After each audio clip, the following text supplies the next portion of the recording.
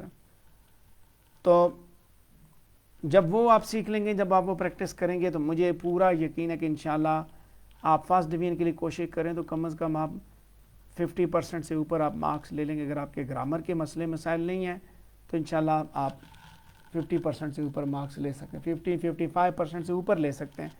Technique ٹھیک ہو، ہمارا اسلوب تحریر ٹھیک ہو. اسلوب تحریر بہت امپورٹنٹ ہوتا ہے. آپ کو ساری چیزیں آتی ہیں، سارے پوائنٹس لکھے ہیں، میں نے ڈسکس کیے، سامنے رکھ دیے، لیکن اگر آپ کا اسلوب تحریر ٹھیک نہیں ہے تو آپ کبھی بھی نہیں ٹھیک لکھ سکتے ہیں. اچھا، اب اس کے بعد کریکٹر کے اوپر جیسے بات کی، کردار نگاری کے اوپر جب کوشچن آتے ہیں تو بعض دفعہ کمپیریزن اینڈ کنٹراسٹ کے بارے میں بات آ جاتی ہے. آپ نے مختلف پوچھے کریکٹرز کے بارے میں، آپ نے کوشچنز لکھے تھے اپنے پاس پیپر سے ریلیٹڈ، تو میں ڈائریکٹلی پوری کتاب تو ایکسپلین نہیں کر سکتا، 1.5-2 گھنٹے کے اندر اتنا پاسبل نہیں ہوتا، کیونکہ یہ اتنا آسان کام نہیں ہے. اگر آپ لوگوں نے میری پچھلی پارٹ 1-2 کی پریزنٹیشن اٹینڈ کی، وہاں پہ میں نے بات بھی کی تھی کہ پہلے آپ کوشچنز لکھتے ہیں، اس کے بعد میں بیٹھ کے ورک آؤٹ کرتا ہوں، ان کے اوپر مٹیریل تیار کرتا ہوں، پریزنٹیشن سلائیڈز بناتا ہوں، تاکہ پھر میں آپ کے ساتھ جب بات کروں تو میں بھی لاجیکل انداز میں بات کروں. اس کے ساتھ ساتھ میری اپنی بھی کمٹمنٹس ہوتی ہیں، کافی ساری کمٹمنٹس ہوتی ہیں، وہاں سے ٹائم نکالنا پڑتا ہے ان چیزوں کے لیے. خیر، اگر آپ کو کوشچن یہ ملے نائٹ اور پارسن کے بارے میں ملے تو آپ اس طرح لکھیں گے. پہلے نائٹ کے بارے میں پہلے آپ انٹروڈیوس کریں گے، یہ دونوں کردار کہاں سے آئے، prologue to the Canterbury Tales کے کردار ہیں اور ان کی آپس میں ان کی کیا اہمیت ہے، کیا پوزیشن ان کی. پھر آپ ایک ایک کے بارے میں ایک پیراگراف لکھیں گے، اور اس کے بعد آپ ان دونوں کے اندر سملیرٹیز بتائیں گے کہ یہ کس نقطے پہ جا کے یہ ایک جیسے ہیں اور کون سا نقطہ ہے جس سے یہ آپس میں ڈفرینشیٹ کرتے ہیں. اس کے بعد آپ اپنی بات کو کنکلوڈ کریں گے. تو اس طریقے سے یہ آپ کا سوال جو ہے وہ اس کا جواب یہ بنتا ہے. اور اگر آپ ادھر ادھر پھریں گے اسی طریقے سے، آپ باقی چیزیں بھی آپ اسی طریقے سے اگر ادھر ادھر پھریں گے، اپنے پوائنٹ سے ہٹیں گے تو آپ کے لیے مسئلہ ہوگا. لیکن جیسے میں نے بتایا prologue to the Canterbury Tales کو پڑھنا ہے تو اس کو پڑھنا اسی طرح ایک کردار کو نوٹ کریں، اس کی ساری خوبیاں خامیاں جو کچھ چاسر نے بتایا پوائنٹس میں لکھنا ہے. دوسرا کردار اٹھائیں، جو خوبیاں خامیاں جو باتیں جیفری چاسر نے بتائیں وہ آپ لکھ لیں.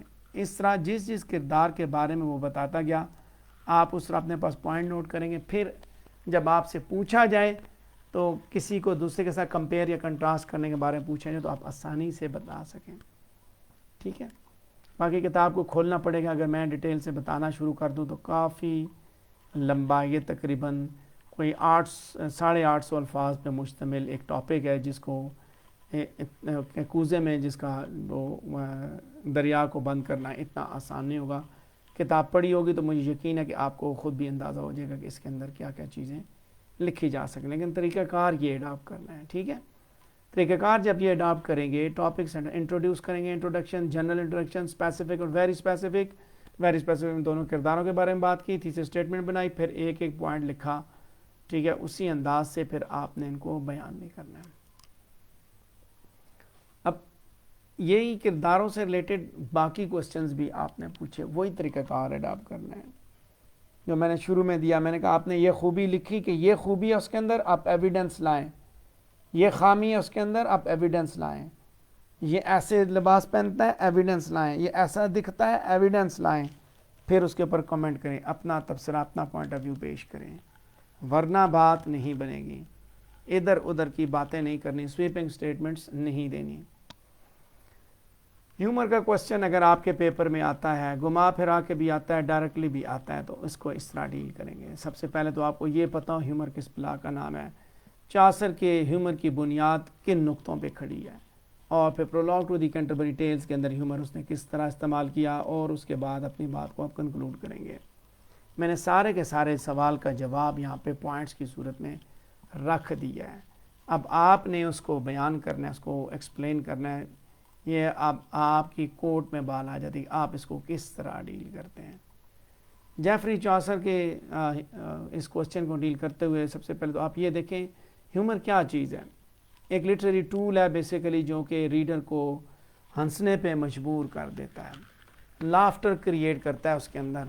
اور اس کا مقصد ہی یہ ہوتا ہے کہ یہ منوٹنی، بورڈم، ٹیڈیم اور اس طرح کی چیزیں جو ہے نا ان کو ریڈیوس کرنے کے لیے، ختم کرنے کے لیے استعمال ہوتا ہے. اگر آپ سے یہ کوشچن، اچھا اس میں ایک کوشچن ہے، لانگ اگو یہ کوشچن آیا تھا کہ prologue to the Canterbury Tales کے اندر کریکٹر آفٹر کریکٹر ہے، پھر بھی یہ منوٹنس ریڈنگ نہیں ہے. تو جب آپ کو یہ بات پوچھی جاتی ہے منوٹنس ریڈنگ نہیں ہے تو کیوں نہیں ہے، تو پھر آپ نے بتانا ہے کیونکہ اس کے اندر ہیومر کا ایلیمنٹ جیفری چوسر نے ایڈ کیا ہے. جیفری چوسر نے ہیومر کا ایلیمنٹ ہیومر کیا، پھر آپ جب آپ لکھیں گے تو آپ یہ بتائیں گے کہ ہیومر کا مقصد ہی ہے کہ منوٹنی کو وہ بریک کرتا ہے، بورڈم، ٹیڈیم کو ختم کرتا ہے اور آڈینس کے جو اعصاب ہیں ان کو ریلیکس کرتا ہے. اور ہیومر کے لیے رائٹر جو ہے مختلف ٹیکنیکس استعمال کرتا ہے، الفاظ، ٹولز کے ذریعے وہ جو ہے فن کریٹ کرتا ہے. تو یہ تو تھا تعارف. میں نے بتایا نا منوٹنی اگر ختم کرنی ہے، منوٹنس ریڈنگ، تو کیوں ہے منوٹنس ریڈنگ؟ اچھا، گریٹ ویرائٹی. بیسس کیا ہے جیفری چوسر کے ہیومر کی بنیاد؟ بیسیکلی اس کے ڈیپ انسائٹ اور اس کے سمپیتھیٹک ایٹیچیوڈ کے اوپر کھڑی ہے. اس کے ہیومر کے اندر بڑی ویرائٹی ہے، سٹل، سلائی، اسپونٹینیس، نیچرل، پیراڈاکسیکل اور کامن پلیس ہیومر ہے. آپ کا ایک سوال بھی اس کے اوپر موجود تھا کہ آپ نے کہا تھا کہ مینی سائیڈڈ ہیومر جیفری چوسر نے دیا، تو یہ ساری سائڈز ہیں اس کی کہ کہیں وہ جو ہے سٹل ہے، کہیں سلائی ہے، کہیں اسپونٹینیس ہے، کہیں نیچرل ہے اور کہیں پیراڈاکسیکل اور کہیں کامن پلیس ہے. یہ کتاب ہیومر اور لافٹر سے بھری پڑی ہے. آپ کو جگہ جگہ وہ گدگدیاں کرے گا. ملٹی اینگلڈ اور وائڈ رینج کا ہیومر ہے. کسی کو معاف نہیں کرتا جیفری چوسر، حتیٰ کہ وہ خود کو بھی معاف نہیں کرتا. پیراڈاکسز کا سہارا بھی لیتا ہے اور لافٹر اور اسمائل کے لیے کرداروں کو ڈسکرائب کرتے ہوئے بھی وہ اس انداز سے مزاح کا ایلیمنٹ لے کے آتا ہے. پیتھوس کا ایلیمنٹ بھی اس کے اندر موجود ہے، یعنی کہ لافٹر اور اسمائل دونوں چیزیں آپ کو ملتی ہیں. اس کے ساتھ ساتھ ارریزسٹیبل لافٹر ہے. فزیکل پیکولیرٹیز کو دیکھیں کرداروں کی، ان کے ڈریس کو دیکھیں، اس سے بھی لافٹر پیدا ہوتا ہے. اس کے ساتھ ساتھ سلائی ہیومر ہے، یعنی کہ یہ ہیومر بیسیکلی کس طرح کا کہ کرداروں کی ویکنسز کو ریویل کرنے کے لیے اس نے استعمال کیا. جب آپ مینی سائیڈڈ ہیومر کی بات کریں گے تو آپ کو یہ پتا ہو کہ اس کے اندر تین چیزیں بڑی زیادہ موجود ہیں. ایک بوائسٹرسنیس یعنی کہہ کے لگانے والا، دوسرا وٹ، پیراڈاکسیکل اور موکنگ کوالٹی والا ہیومر، تیسرا سیٹائر، طنز سے بھرپور ہیومر. یہ تینوں چیزیں جیفری چوسر کی اس کتاب کے اندر آپ کو ملتی ہیں. اب ڈیپلی آپ دیکھیں گے، آپ نے اگزامپلز اس کے اندر دکھانی ہے، ٹھیک ہے. اور یہ اس کے اوپر جو ہے نا ایک ایلبر ایک کرٹک تھا جس نے جیفری چوسر کے مینی سائیڈڈ ہیومر کے اوپر اس نے کامنٹ کیا تھا کہ in the literature of his humour in the literature of his time when so few poets seem to have any perception of the fun in life, the humor of Chaucer is invigorating and delightful. Wife of Bath کو دیکھیں، partner کو دیکھیں، summoner کو دیکھیں، Clarke کو دیکھیں، ڈیلائٹفل اور انویگوریٹنگ humour موجود ہے. اس کے ساتھ ساتھ جیفری چوسر کے ہیومر کے اندر اسپونٹینٹی بھی ہے، ٹھیک ہے، یعنی کہ نیچرل ہے وہ، اور یہی طریقہ ایک چیزوں کو جس طرح دیکھتا ہے اسی طرح بیان کرتا ہے. ڈیلیبریٹڈلی وہ نہیں دکھاتا مزاحیہ انداز میں. وہیں ساتھ ساتھ یہ امپارشل بھی ہے، اپنی پسند یا ناپسند سے بالا تر ہو کے وہ ہیومر جو وہ کریٹ کرتا ہے. اور ٹالرنٹ ہے، برداشت کرنے والا. ایسا نہیں ہے کہ آپ اس کے ہیومر کی وجہ سے آپ بھی غصہ ہو جائیں. اس کے اندر سمپتھی، اپنے کرداروں کے لیے ہمدردی موجود ہے، اور وہی ہمدردی آپ دیکھ بھی سکتے ہیں. اور ہیومر جو ہے فار سیک آف ہیومر اس نے کیا، جو کہ اس کے آرٹسٹک ایکسپریشن کا ہی بیسیکلی ایک سورس ہے جس کو وہ استعمال کرتا ہے. جینرس سمپتھی، براڈ مائنڈڈنیس کے ذریعے جیفری چوسر نے اپنی یہ outcome the prologue to the Canterbury Tales اس نے لکھی. اور اسی کی بنیاد پہ جیفری چوسر کو ولیم شیکسپیئر اور ہنری فیلڈنگ کے پائے کا ہیومرسٹ سمجھا جاتا ہے.